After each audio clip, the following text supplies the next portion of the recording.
So tonight we're going to step into the world of ancient Rome.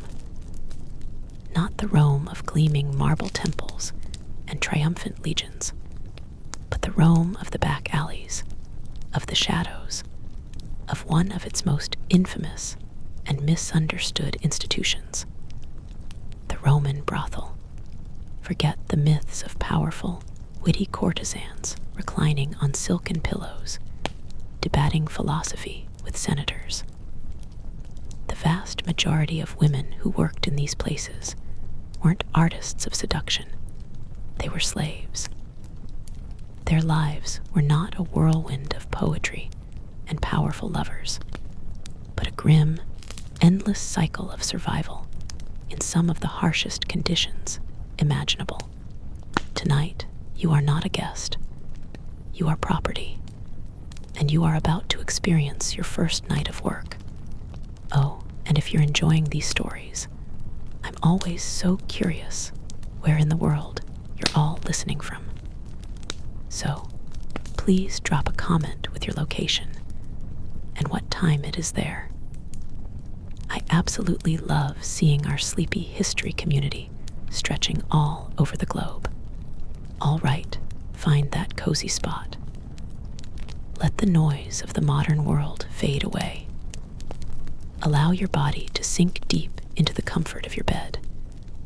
We're heading to the dark, crowded streets of the Suburra, where the flickering lamplight promises not glamour, but a long, difficult night. Congratulations, you have just been sold. The auction block at the slave market is behind you now. A nightmare of noise, prodding hands, and the cold, appraising eyes of strangers. The finality of the transaction is a hollow, ringing silence in your ears. A rough rope is tied loosely around your wrist, not because you might run. There is nowhere to run, but as a simple, clear symbol of ownership. You are being led on foot through the suffocating heart of Rome, the Suburra. This is not the Rome of postcards and poems. There are no gleaming marble forums or grand, colonnaded temples here. The air itself is a physical weight, a foul, complex perfume that you can taste with every breath. The dominant note is the overwhelming stench of human waste and rotting garbage, a smell that rises from the overflowing drains that run down the center of the narrow, cobbled alleys. Layered on top of that is the sharp, salty reek of garum, the fermented fish sauce that is the lifeblood of Roman cooking, wafting from 100 food stalls. Add the greasy scent of cheap oil burning in lamps and frying pans, and the ever-present, cloying smell of thousands of unwashed human bodies pressed too closely together, and you have the true scent of the city. It is the smell of survival, and it is suffocating. The noise is a physical assault. It is a cacophony of 1,000 simultaneous conversations in a dozen different languages, Latin, Greek, Syriac, Gaulish, all shouting to be heard over the din. The rhythmic, deafening clang of a blacksmith's hammer rings out from a dark workshop. The desperate cries of vendors selling everything from bruised fruit to live chickens echo off the brick walls. And underneath it all is the constant, grinding rumble of iron-rimmed cartwheels on uneven stone. A sound that vibrates through the soles of your bare, filthy feet and up into your very bones. You are being herded, not walked. The man leading you, a short, brutish man whose name you do not know, shoves you forward through the living river of people. You stumble, trying to keep your balance on the treacherous, uneven stones. You pass a senator's litter, a magnificent cocoon of silk and carved ivory carried on the shoulders of 8 sweating, identical-looking slaves. Inside, a man in a pristine white toga reclines on cushions, his face a mask of bored indifference. He does not see you. He is trained not to see the filth he is carried above. Moments later, you are forced to step around the body of a beggar, his eyes wide and vacant, a silent testament to the city's casual cruelty. No one stops. No one looks twice. Life and death are public spectacles here, and no one has the time to care. The alleys grow narrower, the buildings taller. The great tenement blocks, the insulae, rise on either side of you 5, 6, 7 stories high. They are monstrous, shoddily built structures of brick and timber, leaning against each other for support. They blot out the sky, casting the streets below into a perpetual, gloomy twilight, even in the middle of the afternoon. You feel a constant, prickling sense of dread as you walk, a fear of what might come from the floors above. You see a woman silhouetted in a high window, casually emptying a bucket of dirty water into the street below. It splashes just a few feet from you. You have heard the stories. Sometimes it isn't water. You are an object of curiosity and contempt. Men stare at you as you pass, their eyes lingering, their comments crude and loud. You are new, you are fresh, and you are for sale. Women look at you with a mixture of pity and scorn. You are a reminder of what could happen to any of them if their luck turned. You keep your eyes fixed on the filthy cobblestones in front of you, trying to make yourself as small, as invisible as possible. Finally, your guide stops. He yanks the rope and pulls you to a halt before a nondescript 2-story brick building, crammed so tightly between a loud, filthy tavern and a creaking tenement that it seems to be holding its breath. The building is in disrepair, the brick stained with soot and something that looks like old wine. There are no grand signs, no elegant columns. The only thing marking its purpose is a crude, time-worn phallic carving next to the heavy, splintered wooden door, a symbol as functional and unromantic as a butcher's sign. From the tavern next door, a wave of noise washes over you, the sound of drunken, slurred Latin, a sudden roar of laughter, the crash of a dropped clay mug. The flickering light from a few oil lamps in the brothel's ground floor windows does little to pierce the gloom. It is not an inviting light. It is a sickly, yellow glow that promises nothing good. Your guide pounds his fist on the door. It creaks open, and a woman's hard, suspicious face appears in the crack. He speaks to her in a low grunt, and she nods, her eyes flicking over you with the cold, practiced gaze of a merchant inspecting livestock. She opens the door wider. He shoves you forward, over the threshold, and into the darkness within. The door slams shut behind you, the sound a heavy, final thud. The noise of the Suburra is instantly muffled, replaced by a different kind of noise, a different kind of darkness. This is not a house of pleasure. It is a house of commerce, and you are the product about to be put on the shelf. The heavy door thuds shut, and the chaotic, vibrant noise of the Suburra is instantly choked off, replaced by a thick, oppressive quiet. The silence here is not peaceful. It is heavy, stagnant, and humming with a low, menacing energy. The air is the first thing you notice. It's warm, but not in a comforting way. It's the humid, recycled warmth of too many bodies in too small a space, thick with the smell of cheap, sputtering oil lamps, stale wine, and something else. A faint, sweet, cloying perfume that does little to mask the underlying scent of sweat and despair. You are standing on a floor of rough, uneven flagstones, sticky under your bare feet. The room is a small, smoky waiting area, the public face of this grim establishment. A few crude wooden benches are pushed against the walls, and on them sit 3 other women. They are not the elegant courtesans of myth. They are tired, their expressions ranging from bored indifference to a deep, hollowed-out exhaustion.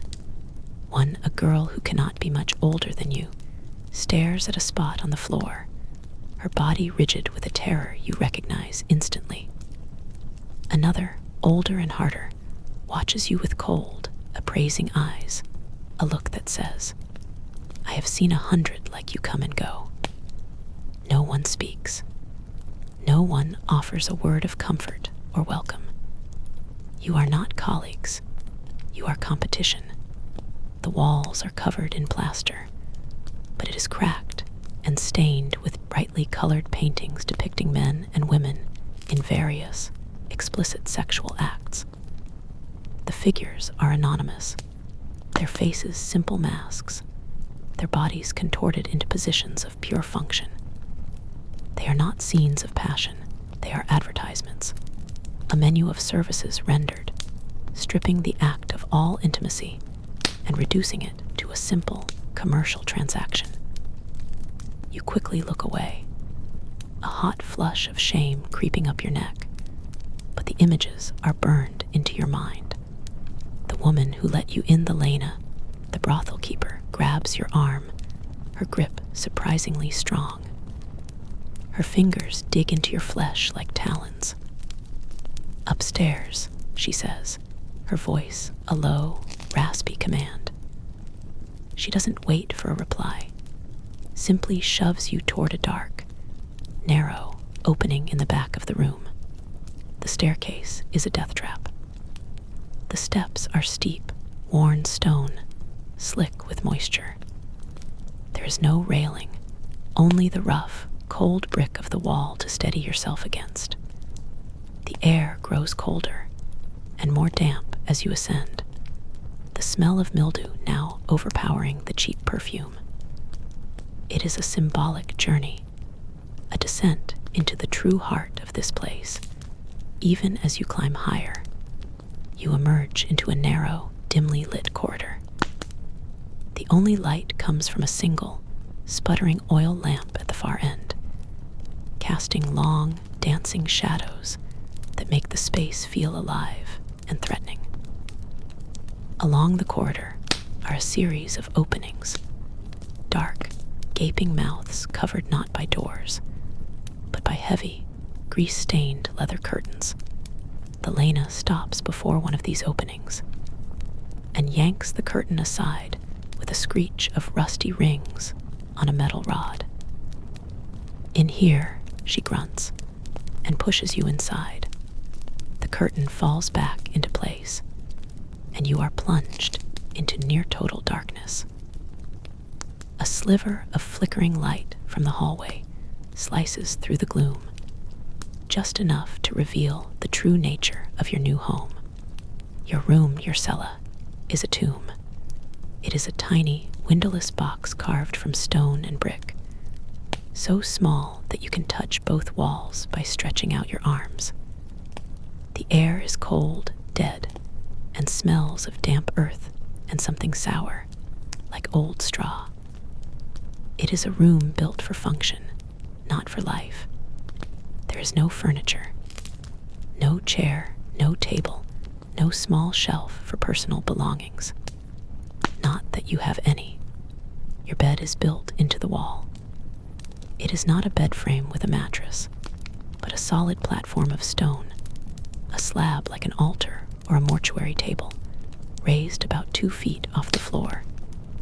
Covering this slab is a thin pallet, a sackcloth bag loosely stuffed with straw. You reach out and touch it. The straw is dry and brittle, and you can feel its sharp, scratchy texture through the thin fabric. You know, with a sickening certainty, that it is teeming with fleas and other smaller things you cannot see. This is where you will sleep. This is where you will work. You turn and run your hand along the wall. The plaster is cold, rough, and damp to the touch, and it is not smooth. It is covered in a chaotic tapestry of scratches and gouges. Graffiti. The ghosts of the women who have been trapped in this cell before you have left their marks. You can make out names, carved with a desperate, shaky hand. Livia, Helena, Fortunata. There are crude drawings of hearts and other, less innocent symbols. And then, near the floor, almost hidden in the shadows, you see a single, scratched phrase in clumsy Latin. Hic ego fui. I was here. A desperate, heartbreaking cry for existence from a woman whose name is already lost to time. You feel a profound, chilling connection to her, to all of them. This stone box is not just a room. It is a repository of silent, anonymous suffering. You look for a door, a lock, some small measure of security or privacy. There is none. There is only the heavy leather curtain. It does not block the sound. It does not block the cold. It does not block the entrance of anyone who has paid for the privilege of walking through it. It is a courtesy that offers no courtesy, a symbol of privacy that offers no privacy at all. You are alone now, standing in the center of your stone cage. You can hear the muffled sounds from the waiting room downstairs, a sudden burst of drunken male laughter. You can hear the faint, rhythmic creak of movement from the cell next to yours. You are surrounded by life, yet you have never felt so completely, utterly alone. You sit down on the edge of the stone bed, the straw crackling beneath your weight. The cold of the stone seeps through the thin mattress, through your simple tunic, and into your bones. This is your home now. A windowless, doorless, soulless box. And the night has only just begun. You don't know how long you sit there in the cold, silent darkness of your cell. Time has lost its meaning. It is measured now only by the muffled sounds from downstairs and the frantic, terrified beating of your own heart. Eventually, the heavy curtain is ripped aside again, and the Lena stands there, silhouetted against the dim, flickering light of the corridor. She holds a small, smoking oil lamp in one hand, and its unsteady glow casts monstrous, dancing shadows on the stone walls. Get up, she says. Her voice is flat, devoid of all emotion except a faint, weary impatience. It is the voice of a woman who has performed this same ritual 1,000 times. You rise slowly, your muscles stiff from the cold and from the tension that has seized your entire body. She steps into the cell, and the small space shrinks even further, now crowded with her presence and the acrid smell of the cheap, burning oil from her lamp. She raises the lamp and looks at you, her eyes moving over your body with the same cold, appraising look as before. It is not the gaze of a woman seeing another woman. It is the gaze of a farmer inspecting an animal, a carpenter examining a piece of wood. You are an object, a tool, a thing to be put to use. First, your name, she says. She doesn't ask for it. She erases it. Here, you are Felicia. She says the name with a cruel, ironic twist. Felicia, the lucky one. Your old name is gone. If I hear you speak it, you will be punished. If you tell it to a client, you will be punished more severely. Do you understand? You can only nod, a small, jerky movement. The name you have carried your entire life, the first word you ever learned, has just been stolen from you. It feels like a physical amputation, a part part of your very soul cut away and discarded on the filthy floor. Good, she says, her lips barely moving. Now your clothes. She gestures to the simple, worn tunic you arrived in. Take it off. A wave of cold dread washes over you, colder than the stone walls. You hesitate. Her eyes narrow. Now, she repeats, her voice dropping to a low, dangerous growl. Slowly, your fingers trembling so badly you can barely control them. You pull the rough fabric of your tunic over your head. You stand before her, exposed and vulnerable in the flickering, unforgiving lamplight. The cold air of the cell raises goosebumps on your skin. You wrap your arms around yourself, a futile gesture of self-protection. The Lena looks at your body with the same detached, critical eye. She notes your bruises from the journey, the thinness of your frame. You are scrawny, she mutters, more to herself than to you. But you are new. That is worth something for a few weeks. She tosses a piece of fabric onto the stone bed.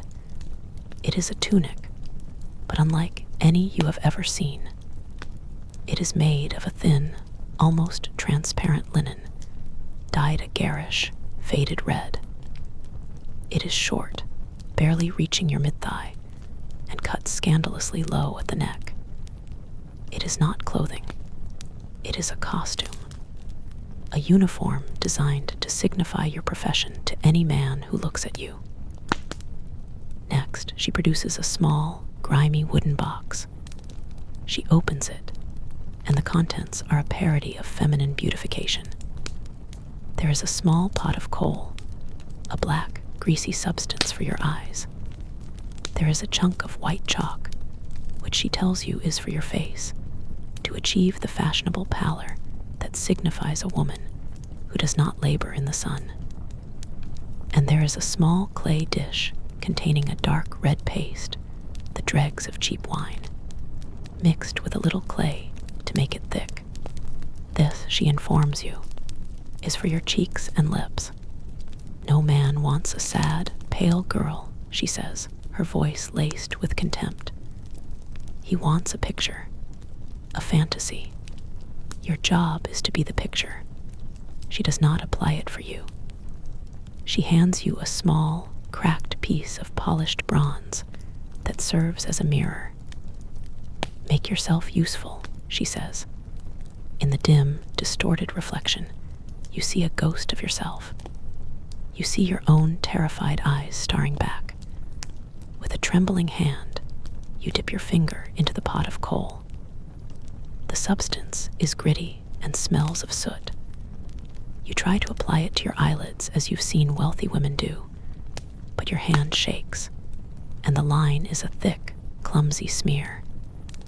It makes you look not alluring, but bruised, like a victim of a recent brawl. Next, the chalk.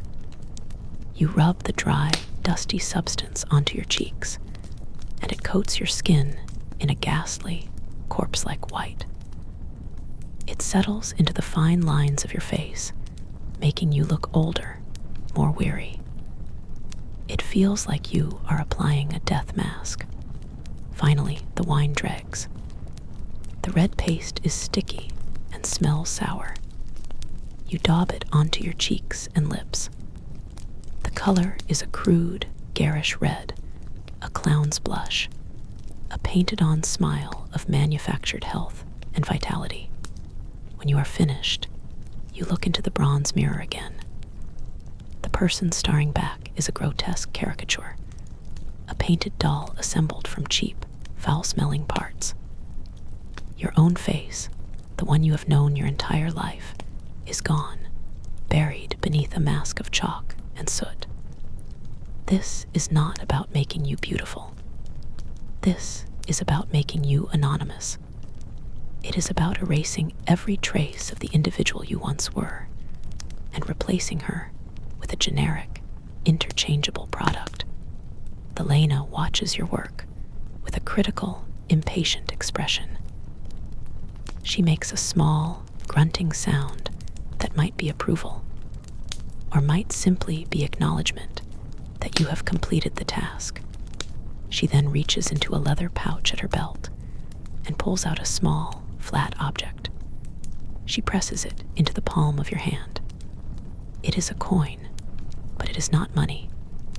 It is made of lead or bronze, and it feels heavy and cold against your skin. On one side, there is a crude, explicit image of a man and a woman, a replica of one of the frescoes from downstairs. On the other side is a Roman numeral, V the number 5. This, she explains, is a spintria, a brothel token. This is what the clients will buy from her in the waiting room. They will choose an act from the wall paintings, and she will give them the corresponding token. They will then come upstairs, find a girl, and hand her this small piece of metal. This is your payment. This is your script. This is the ultimate symbol of your new life. You are not a person to be desired. You are a numbered service on a menu, an act to be purchased, a token to be redeemed. You stare at the cold, obscene little object in your hand. It feels heavier than any coin you have ever held. It is the full weight of your own dehumanization, captured in a small, round piece of metal. You will give these back to me in the morning, Delena says, her voice a low growl. Every one of them. If you lose one, if you try to hide one, I will know. And you will be sorry.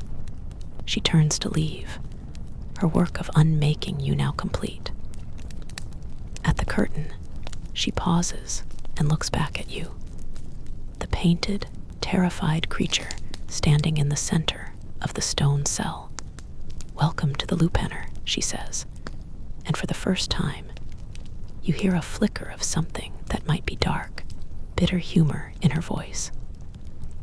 Then she is gone, and the curtain falls, leaving you alone once more, a stranger in your own skin, waiting for the first client of the night. The heavy curtain falls, and you are once again alone in your cell. But the solitude offers no comfort. The silence that follows Lena's departure is heavy with anticipation, a thick, suffocating dread that is almost worse than noise. You stand there for a long time, the cold of the stone floor seeping into the soles of your feet, the cheap, garish tunic a flimsy barrier against the damp chill. The painted mask on your face feels like it is hardening, cracking, a foreign shell you are trapped inside. You are not allowed to hide in your cell.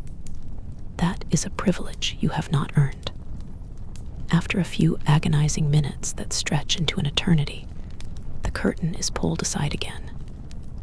It is not the Lena this time, but an older, broad-shouldered man with a flat nose and the dead, watchful eyes of a guard. He says nothing. He simply jerks his head toward the corridor. The message is clear. It is time. You follow him down the treacherous stone steps, your legs unsteady. Every step is a conscious effort, a fight against the urge to turn and run back to the relative safety of your stone box. You emerge into the waiting room, and the scene is exactly as you left it. But now, it feels different. The air is thicker with smoke. The noise from the tavern next door is louder, and the room is beginning to fill. You are not a person entering a room. You are an object being placed on a shelf. The Lena points to an empty spot on one of the crude wooden benches, and you sit. You are on display now, a piece of merchandise in a human marketplace. You sit beside the terrified young girl you saw earlier. She is trembling, a continuous, violent shudder that shakes her entire body. She keeps her eyes fixed on the floor, her hands twisting the fabric of her own garish red tunic into a knot. You feel a pang of empathy for her, a shared, silent recognition of your mutual terror. But you do not speak. You do not touch her. To show compassion here feels like a dangerous weakness, an invitation for a cruelty you cannot yet imagine. The minutes crawl by. Each one is a small lifetime of dread. You can do nothing but sit and wait, a passive object in a world of active, predatory desires. You try to make yourself invisible, to retreat into your own mind. But the sensory details of the room are a constant, unavoidable assault. The flickering oil lamps cast a greasy, unstable light, making the shadows on the walls leap and writhe like living things. The crude frescoes seem to mock you from the walls. Their painted figures, a grotesque parody of the acts you are now expected to perform. The door to the street opens and closes, admitting blasts of cold, damp air and new customers. You watch them from under your lowered eyelids, studying the different types of men who frequent this place. There are soldiers, fresh from the barracks, their armor scuffed, their faces flushed with cheap wine. They are loud, swaggering, and move with a sense of entitlement, as if they own the very air they breathe. They laugh and joke with each other, their eyes scanning the room, their gazes lingering on the women with a cold, transactional curiosity. There are merchants, older and wealthier, trying and failing to look discreet. They wear finer tunics, but their faces are etched with the same predatory hunger. They speak in lower tones, huddling with Elena, haggling over prices as if they were buying a bolt of cloth or a barrel of fish. And there are the others. The young, nervous boys, barely old enough to grow a beard, pushed through the door by their jeering friends, their faces a mixture of fear and bravado. There are the grim, silent men who do not speak at all, whose eyes are flat and empty, and from whom you feel a wave of palpable menace. Each time the door opens, a fresh wave of anxiety washes over you, unwanted caress. You can feel him assessing you, judging you, weighing your value against the few coins in his pouch. You try not to meet their eyes. To look up feels like an invitation. To keep your eyes down feels like an admission of fear. There is no correct way to behave, no action you can take that will give you back a shred of control. You can hear the sounds of the business already in progress. From upstairs, through the thin wooden floorboards, you hear the rhythmic creaking of a stone bed. A woman's voice, a low, monotonous murmur, followed by a man's grunt. These are not sounds of passion. They are the sounds of labor, as mechanical and impersonal as the clang of the blacksmith's hammer you heard in the street. The air grows thicker, the room more crowded. A man stumbles in from the tavern, so drunk he can barely stand. He lurches toward the bench, his breath a foul wave of sour wine. He points a trembling, grimy finger at the hardened woman at the end of the bench. That one, he slurs to the Lena. How much? The Lena names a price. He fumbles in his pouch, spilling a few bronze coins onto the floor. The woman rises without a word, her face a mask of bored resignation, and leads him up the dark, treacherous stairs. The transaction is complete. It is that simple, that brutal. You sit and you wait. Your hands are cold and clammy. Your heart is a frantic, trapped bird beating against the cage of your ribs. You are no longer a person. You are a commodity waiting for purchase, a silent object in a room full of noise, and the night is still young. The worst, you know with a sickening certainty, is yet to come. You do not have to wait long. A man detaches himself from the small, murmuring crowd near the entrance. He is not young, but not old. He is built like a barrel, with the thick arms and neck of a laborer or a low-ranking soldier. The smell of him reaches you first, a damp, earthy scent of wool that has been wet too many times, old sweat, and the sharp, undeniable tang of cheap wine. He does not look at you with the nervous energy of the young boys or the calculating gaze of the merchants. His eyes are flat, practical. He is here to complete a task. He lumbers over to the Lena and speaks in a low, guttural Latin. You cannot make out the words, only the rumbling tone of command. He hands her a few bronze coins, and she, in turn, gives him one of the lead tokens. He turns, the token clutched in his thick, calloused fist, and his eyes settle on you. He points. It is a simple, brutal gesture, a finger extended in the smoky air. No words are needed. You have been selected. The Lena catches your eye and gives a sharp, almost imperceptible nod. Your cue. You are to rise and lead him upstairs. The fear, which had been a frantic, fluttering bird in your chest, now turns to a block of ice in your stomach. Your legs feel heavy, disconnected from your body, but somehow they obey. You stand, your movements stiff and robotic. You do not look at him. You turn and walk toward the dark, narrow staircase. The stone steps are just as cold and slick as before, but this time you are not just a visitor. You are an employee walking to her station. You can hear his heavy, hobnailed sandals scraping on the stone behind you, a steady, ominous rhythm that follows you up into the darkness of the upper corridor. You stop before your cell and pull the heavy leather curtain aside, holding it for him to enter. He brushes past you without a word, his rough wool tunic scratching against your bare arm. The cell, which was merely a small, cold box before, now feels like a coffin. He carries a small, sputtering oil lamp, and its unsteady, greasy light pushes back the shadows just enough to illuminate the grim reality of the space. The stone slab, the scratchy straw pallet, the graffiti-scarred walls.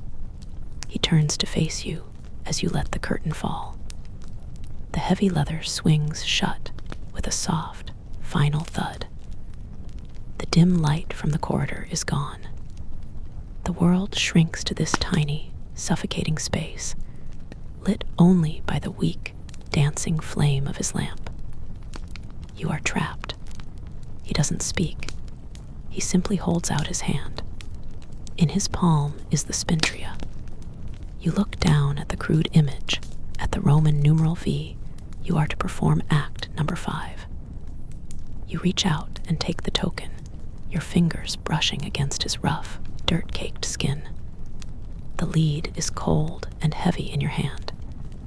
It is the price of your body for the next few minutes, the price of your silence, the price of your soul. You place the token on a small, natural ledge in the stone wall, a designated place for these transactions. Then, you turn and move to the stone bed.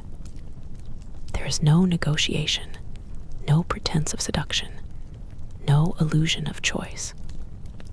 This is a purely mechanical act. You lie back on the stone platform. The shock of the cold stone through the thin mattress is immediate, a jolt that travels up your spine. The straw is 1,000 tiny needles against your skin, a constant, irritating texture that you cannot escape. He places his lamp in a small niche in the wall, and the single, struggling flame makes the shadows writhe and twist. You feel the weight of him as he moves over you. You smell the sour wine on his breath. You hear the sound of his breathing, a low, rasping noise, rhythmic and mindless as the tide. And so you leave. You do not physically move, but your mind, a desperate, cornered animal, finds a way out. It is a trick you have just now learned, an act of self-preservation so profound you do not even realize you are doing it. You disconnect.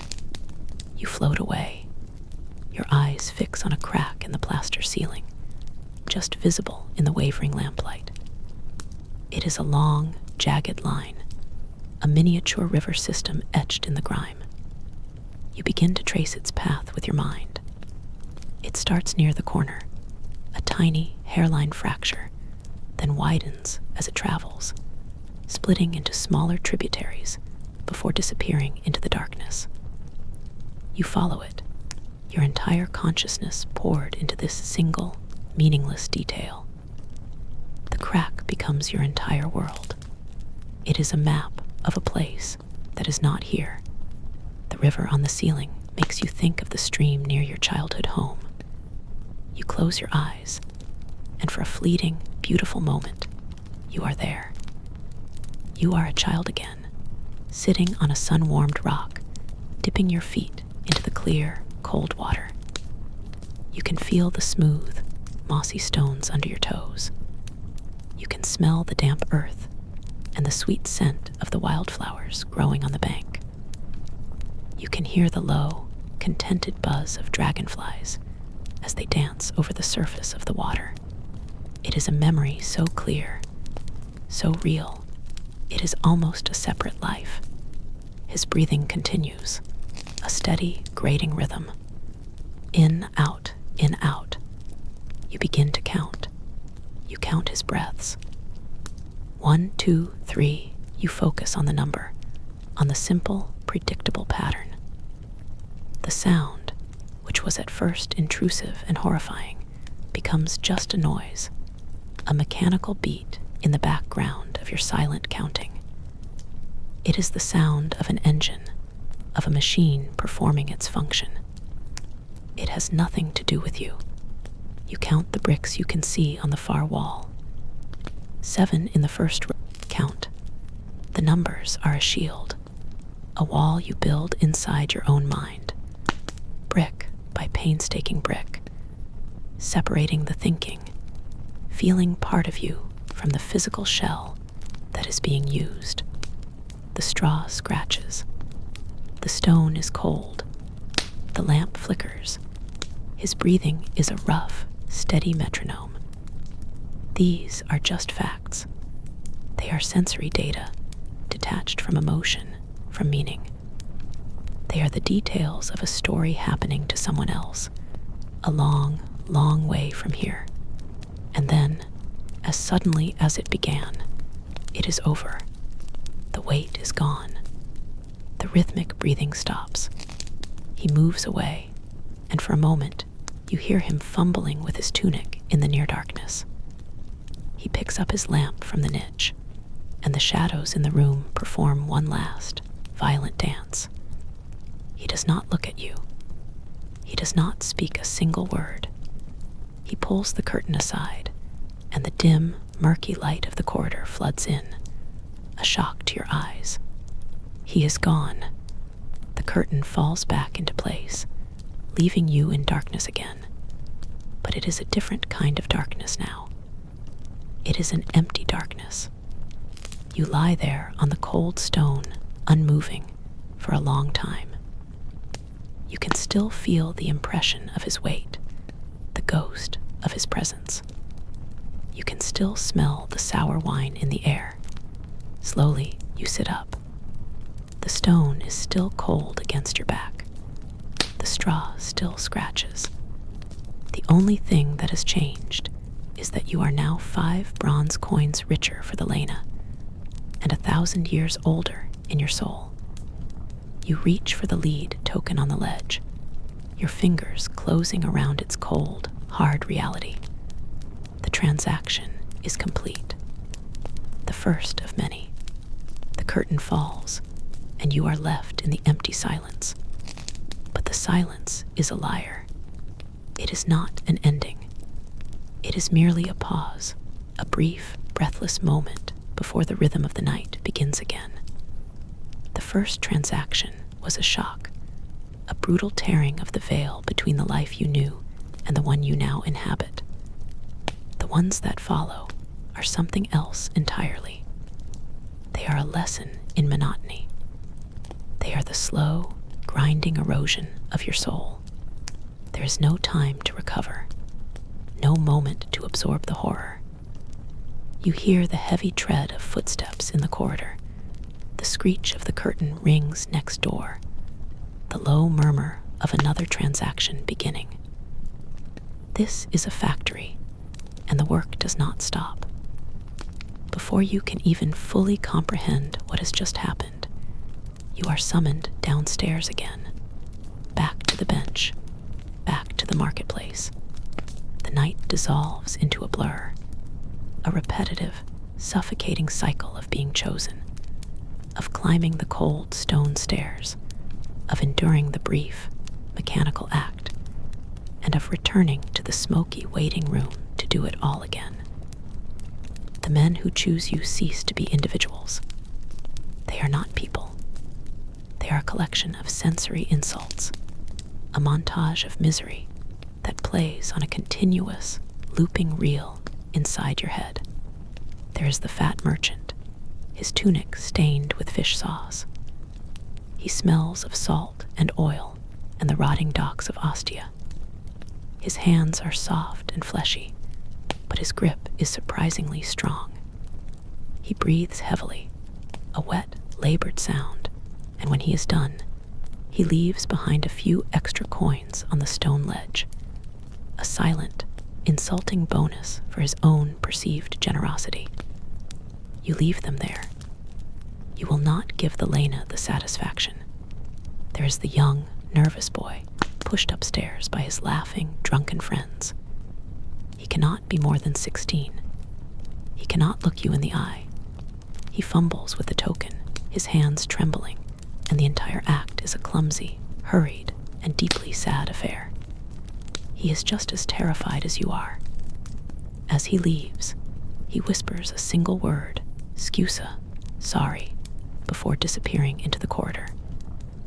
The small, unexpected flicker of humanity from him is almost more painful than the brutality of the others. There is the drunkard from the tavern, his mind lost in a fog of sour wine.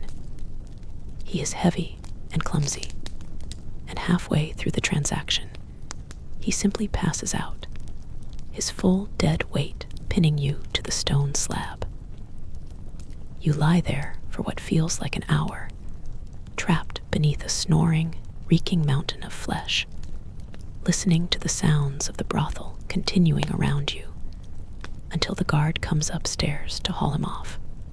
The Lena does not get her token, and for that, she slaps you hard across the face, the sting of it a sharp, bright explosion of pain in the dull, gray landscape of the night. There is the silent one. He does not speak. He does not make a sound. His eyes are flat and empty, and there is a chilling stillness to his movements. He is methodical, efficient, and utterly detached. His touch is cold, his presence a void. Of all of them, he is the one who frightens you the most. He is not a man driven by desire, but a ghost performing a ritual.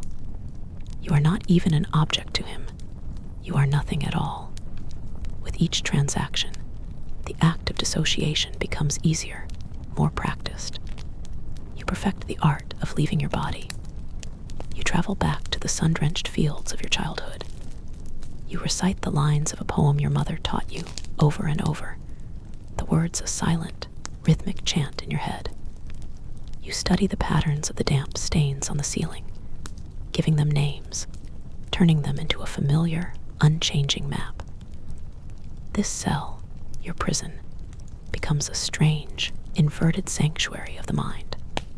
It is the only place you can truly escape. The rhythm of the night becomes a hypnotic, deadening lullaby. The climb up the stairs, the cold of the stone, the scratch of the straw, the weight of a stranger, the brief, empty silence, the walk back down the stairs, the wait on the bench, the selection, the climb up the stairs again, climb, lie down, endure, descend, wait, climb, lie down, endure, descend, wait. The hours bleed into one another. You lose track of time. You lose track of the number of men. You lose track of the face in the bronze mirror, the painted doll with the smeared coal and the dead, starring eyes. Is that you? It must be. The other you, the girl who loved the smell of rain and the taste of fresh bread, is a fading ghost, a character in a story you can barely remember. The only things that are real are the physical sensations, the constant, low-grade ache in your back from the hard stone bed, the raw, chafed feeling of your skin, the gnawing emptiness in your stomach, which has long since given up on being hungry, and the ever-present, bone-deep cold, a cold that has nothing to do with the temperature of the air, and everything to do with the slow, creeping death of your own spirit. This is your work now, a grim, repetitive, and endless labor, and the sun is still a long, long way from rising. The rhythm of the night is a brutal, mind-numbing metronome. But in the brief, flickering pauses between one client and the next, another, quieter kind of horror begins to seep in through the cracks. It is the terror of the unseen, the dangers that do not leave with the dawn, but take root inside your body, silent and insidious.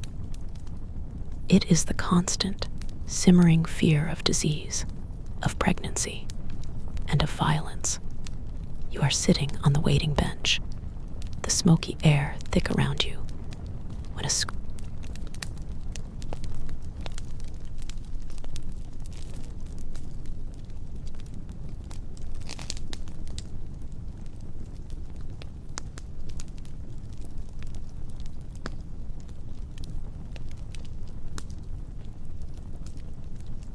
the one who had been trembling beside you. The girl is huddled on the floor, weeping, trying to make herself small as the Lena looms over her. Useless, the Lena spits, her voice a low, venomous hiss that cuts through the room like a whip. You refuse a client. You think you have a choice here. The girl mutters something through her sobs, a desperate, incoherent plea. The Lena does not listen. She kicks the girl, a single, vicious, well-aimed blow to the ribs. The girl cries out, a thin, sharp sound of pain. The men in the room fall silent for a moment, their faces a mixture of mild curiosity and detached amusement. This is part of the evening's entertainment. The guard, the one with the dead eyes, moves forward. He grabs the girl by the arm and hauls her to her feet, dragging her toward a small, dark room behind the main waiting area. The Lena follows, and the door slams shut. You do not see what happens next. You only hear it, the muffled, rhythmic thud of a fist or a stick meeting flesh, followed by the girl's choked, desperate cries. Sounds go on for a long time. The men on the benches begin to talk and laugh again, their attention already wandering. This is normal. This is the cost of doing business. You sit frozen on the bench, your own body aching in sympathy. You learn a critical lesson in that moment. The clients are not the only source of pain. The true danger is the woman who owns you. To refuse, to falter, to be anything less than a compliant, profitable object, is to invite a punishment that is both swift and brutal. Later, in a quiet moment upstairs, you see one of the older women, the one with the hard, cynical eyes, examining her own arm in the dim light of the corridor. You see a series of angry, red sores on her skin, a rash that looks painful and inflamed. She sees you looking and quickly pulls down her sleeve, her expression a mixture of shame and defiance. Disease is a constant, invisible predator in this place. The water you are given to wash with is shared, drawn from a questionable public fountain in the Suburra. The linens, if you are given any, are used by a dozen different bodies before they are perfunctorily rinsed. The very air you breathe is thick with the coughs and splutters of sick and drunken men. You know that a fever, a persistent cough, a strange rash, any of these could be a death sentence. There is no doctor here. There is no medicine beyond a few useless herbal folk remedies. To be sick is to be unprofitable, and to be unprofitable is to be disposable. The Lena would not waste money on a healer. She would simply sell a sick girl for a few coins to a salt mine or a sulfur pit where she could work until she died. Every transaction is a gamble, a roll of the dice with your own health, and the odds are stacked impossibly against you. But there is a fear even greater than disease. It is the fear of pregnancy. In the world you came from, a child was a blessing, a continuation of a family line. Here, it is a catastrophe. It is a biological disaster that would render you useless to the Lena. It would be a 9-month-long illness that ends with a product no one wants, and a body no longer fit for the work. You see the other women and their desperate, whispered rituals. You see them chew on bitter herbs, strange roots they buy from back alley vendors, hopping to induce bleeding. You hear them whisper prayers to obscure, forgotten goddesses, pleading for protection from fertility. They drink foul-tasting concoctions, recipes passed down in hushed tones that are more likely to poison them than prevent a child. You learn the chilling truth about what happens to a girl who finds herself pregnant. You hear the whispers in the dark. Some are simply beaten until they miscarry. Others are given over to a back alley butcher, a woman with dirty hands and a sharp piece of metal, whose work is as likely to kill the mother as the child. The lucky ones are simply sold away, their fate a terrifying unknown. The fear settles deep inside you, a cold, permanent knot of anxiety. Every month becomes a cycle of dread, a silent, desperate prayer for the bleeding to begin, for the proof that you have survived another month without a new life taking root in your womb. It is a horrifying inversion of nature.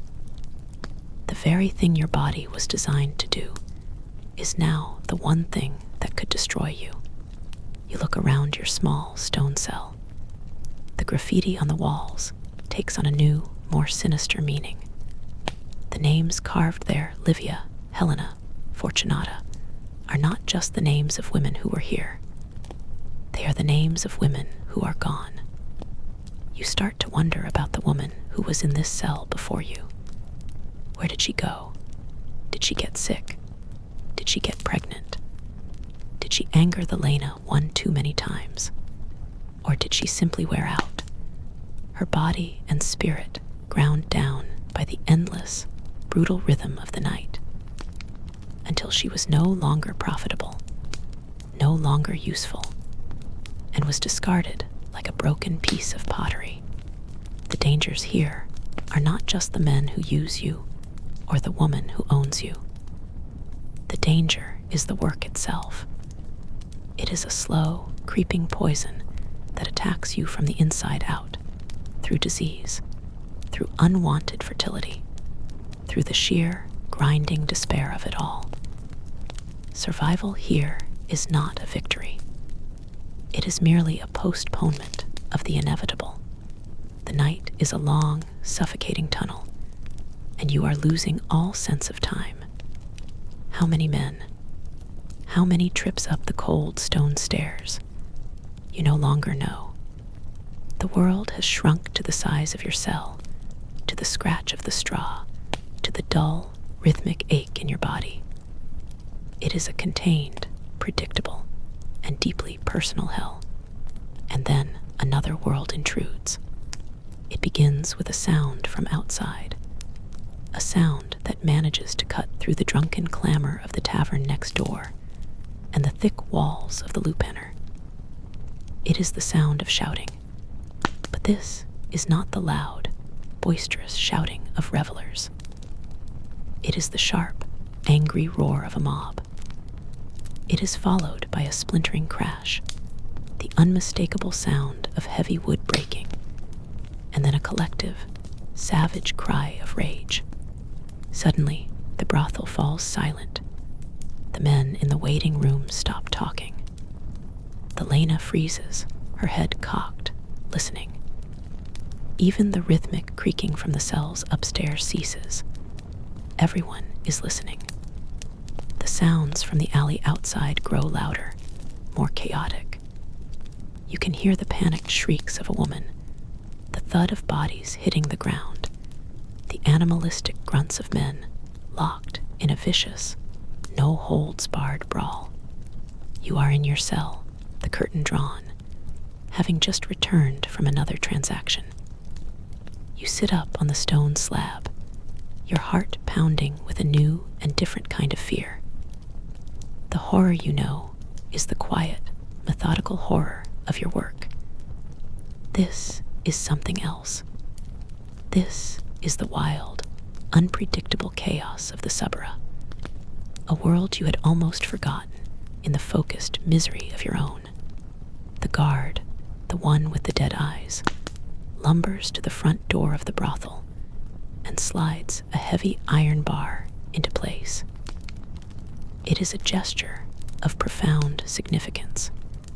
He is not locking you in. He is locking the outside world out. From the tavern next door, you hear the sounds of panic. Tables are overturned. Men are shouting, either to join the fight or to escape it. Then comes a new sound, the one that every resident of Rome dreads, the high, piercing blast of a watchman's horn, followed by the rhythmic, pounding tread of hobnailed sandals on stone. The vigils, the city watch, they are not here to dispense justice. They are here to restore order, and their methods are swift, brutal, and indiscriminate. The sounds of the battle in the alley intensify. You can hear the dull,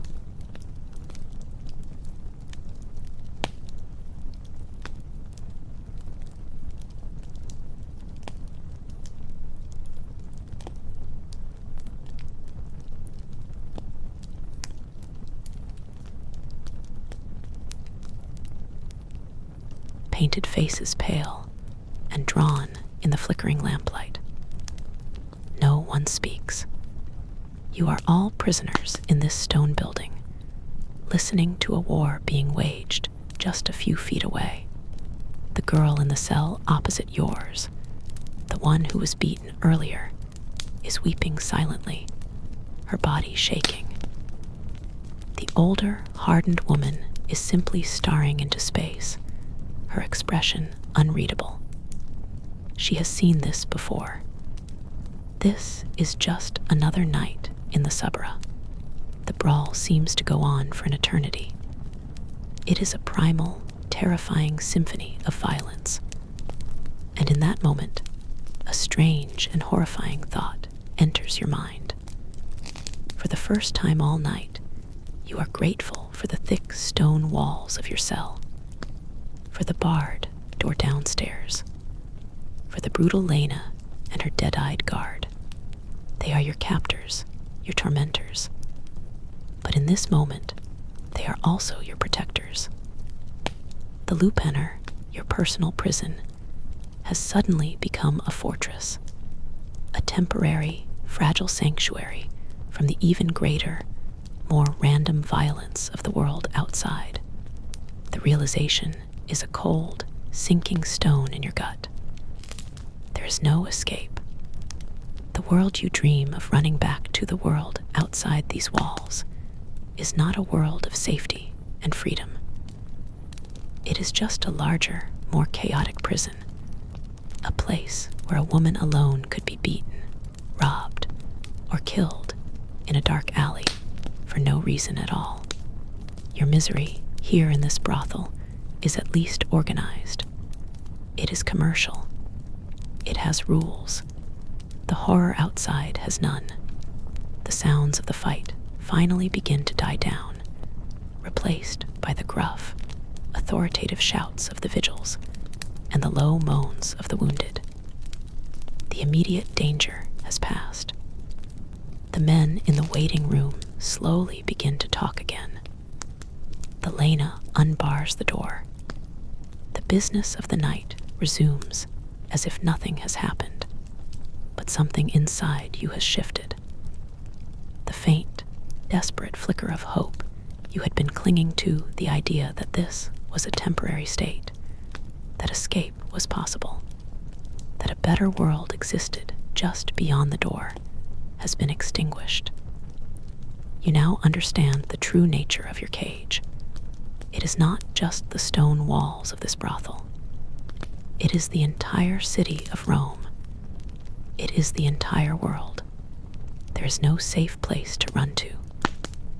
There is only the choice between one kind of danger and another. You retreat back into your cell and lie down on the cold stone slab. The scratch of the straw, the crude graffiti on the walls, the sour smell in the air, these are the familiar details of your cage. And for one terrifying, soul-destroying moment, it almost feels like home. The brawl in the alley subsides, its violent echoes fading into the general, ceaseless murmur of the Suburra. The iron bar is lifted from the door. The brief, terrifying intrusion of the outside world is over, and the brothel resumes its grim, internal rhythm. The men, their thirst for novelty or violence, momentarily sated by the street drama, turn their attention back to the women on the benches. The night grinds on, but the chaos outside has fractured something in the fabric of the night. The hours that follow are slower, heavier. The initial, frantic rush of clients from the early evening has dwindled. The men who remain are the dregs, the ones too drunk or too desperate to have gone home. Their transactions are often clumsier, their demands more confusing, their presence more pathetic than predatory. The energy of the brothel shifts from a bustling, brutal marketplace to a tired, sordid waiting room for the end of a very long day. You continue the cycle, the climb, the transaction, the descent, but your body is moving on its own now. Your mind is a distant, foggy landscape. You have perfected the art of being absent. You are a ghost in your own skin, a machine performing a series of programmed movements. You barely register the faces of the men anymore. They are a blur of unshaven jaws, bad teeth, and eyes that are either glazed with wine or narrowed with a bleak, joyless kind of hunger. Your body is a map of the night's labor. Your back aches with a deep, persistent pain from the unyielding stone bed. Your skin is raw and chafed in a dozen places. A fresh bruise is blooming on your arm where one man grabbed you too hard. Every muscle screams with a weariness so profound it feels as if it has settled into your very bones. You are not just tired. You are being systematically dismantled, broken down piece by piece. And then a change. It is not something you see, but something you feel. A subtle shift in the quality of the air. A slight lightening of the oppressive, inky blackness. You are sitting on the waiting bench, your head bowed in exhaustion, when you realize you can just make out the shape of the doorway on the far side of the room without the aid of the sputtering oil lamps. Dawn is coming. It is not a beautiful, hopeful dawn. There are no golden rays of sunlight, no chorus of birds. Here, in the belly of the Suburra, dawn is a slow, reluctant leaking of a thin, gray, watery light into the filthy alleys. It is a false dawn, promising a new day that will be exactly the same as the night that just passed. But it signals an end. The last of the clients stumble out into the growing light, shielding their eyes, suddenly looking shabby and ashamed in the harsh glare of morning. The tavern next door falls silent. The brothel, for the first time in what feels like a lifetime, is empty of customers. The noise, the relentless, grinding engine of the night, finally sputters and dies. What is left is a profound, bone-deep, exhausted silence. It is not a peaceful silence. It is the silence of a battlefield after the fighting is over, thick with the ghosts of the night's transactions. The air is stale and heavy, with the smell of spilled wine, sweat, and the smoky ghosts of 100 extinguished oil lamps. The floor is littered with debris, discarded tokens, a forgotten sandal, a pool of something dark and sticky.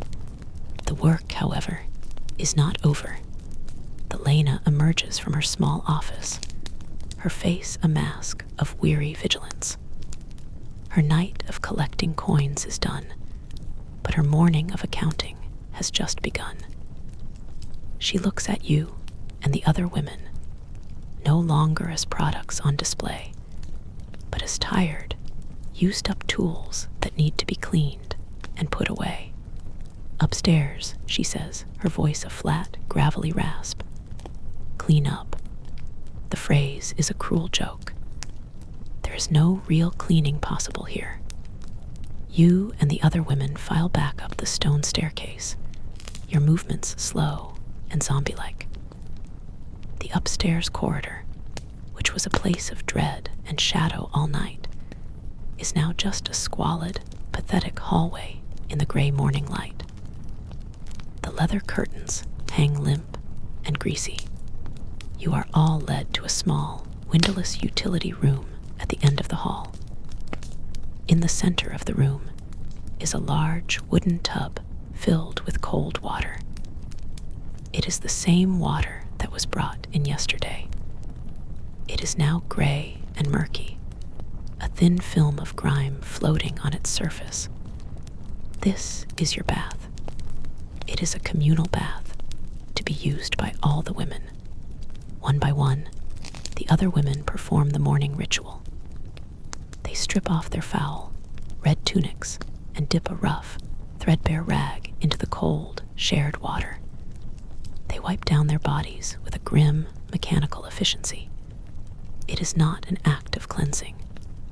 It is an act of erasure, a desperate attempt to wash away the physical traces of the night's work, to remove the feel of a dozen different strangers from their skin. The water is freezing. You see them flinch as the cold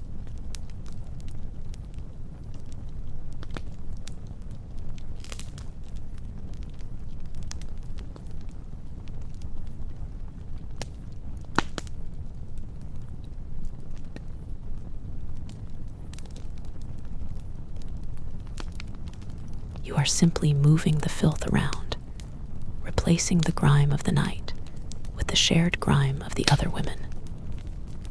You wash as quickly as you can, your teeth chattering, your entire body trembling with cold and exhaustion. After the bath, you are given your day clothes. It is the same simple, rough-spun tunic you arrived in. It feels both familiar and alien against your skin now. Putting it on feels like a lie, a pretense that you are still the person you were before this night began. Then comes the final accounting. You are summoned, one by one, into the Lena's small, cluttered office. The room is windowless and smells of stale wine and old papyrus. You stand before her as she counts out the lead tokens you have collected throughout the night. She matches them against the tally marks she has scratched onto a wax tablet. She looks at your pile of tokens. She looks at you. Her expression is unreadable. She separates a few tiny bronze coins from her own massive purse and pushes them across the table toward you. It is a pittance. It is less than a tenth of what you have earned for her. It is just enough to buy a single loaf of coarse bread and perhaps a handful of olives from a street vendor. This is your wage. This is what your entire night of degradation is worth. You take the coins, your fingers closing around their meager weight. You do not speak. You do not argue.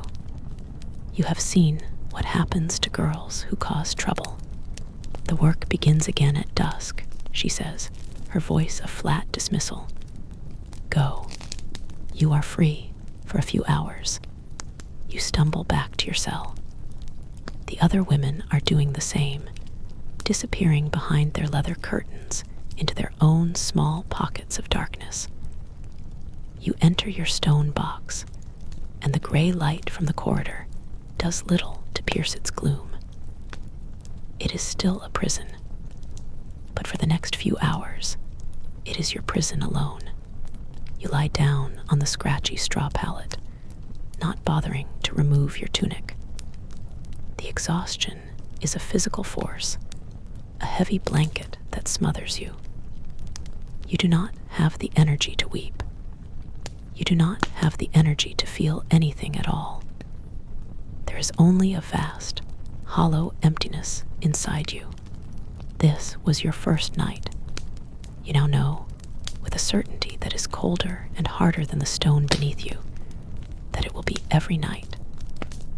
The sun is rising over the magnificent city of Rome, but here, in the darkness of your cell, it does not matter. You close your eyes, and the montage of the night plays on in your head the faces, the smells, the sounds, the cold, hard weight of the lead token.